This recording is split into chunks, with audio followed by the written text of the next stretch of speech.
Airtel retailer আইডিৰ পৰা যেতিয়া আপোনালোকে পাছবুকটো ডাউনলোড কৰিব এটা প্ৰব্লেম শ্ব' কৰিব। ইয়াতে আপোনালোকক মই দেখুৱাই দি আছোঁ।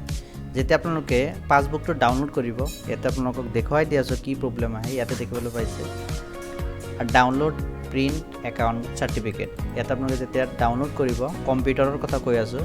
ইয়াতে ছাপ'জ মই মোৰ নাম্বাৰটো দি আছোঁ, মোৰ এয়াৰটেল বেংকত একাউণ্ট আছে। ইয়াতে মই টিক কৰিছোঁ, ইয়াতে মই ফিংগাৰপ্ৰিণ্টটো দিলোঁ, ইয়াতে ফিংগাৰপ্ৰিণ্টটো দিলোঁ। ফিংগাৰপ্ৰিণ্টটো দিয়াৰ পিছত ইয়াতে এটা এৰৰ শ্ব' কৰিব। আপোনালোকক দেখুৱাই দি আছোঁ ফিংগাৰপ্ৰিণ্টটো ছাকচেছফুল হৈছে। ইয়াতে দেখিবলৈ পাইছে কি লেখা আছে, sorry we are experiencing some technical issue, please try after some time. কিন্তু এইটো আপোনালোকে যদি মোবাইলত কৰে তেনেকুৱা ক্ষেত্ৰত আপোনালোকে ইজিলি ডাউনলোড কৰিব পাৰিব আপোনালোকৰ পাছবুক। আপোনালোকে নিশ্চয় আপোনালোকৰ দোকানত যেতিয়া পাছবুক ডাউনলোড কৰিবৰ কাৰণে কাষ্টমাৰ আহে বা আপোনাৰ যেতিয়া একাউণ্টটো ক্ৰিয়েট কৰিব তেতিয়া আপোনালোকে কম্পিউটাৰৰ পৰা আপোনালোকে সেই পাছবুকটো ডাউনলোড কৰিব নোৱাৰিব।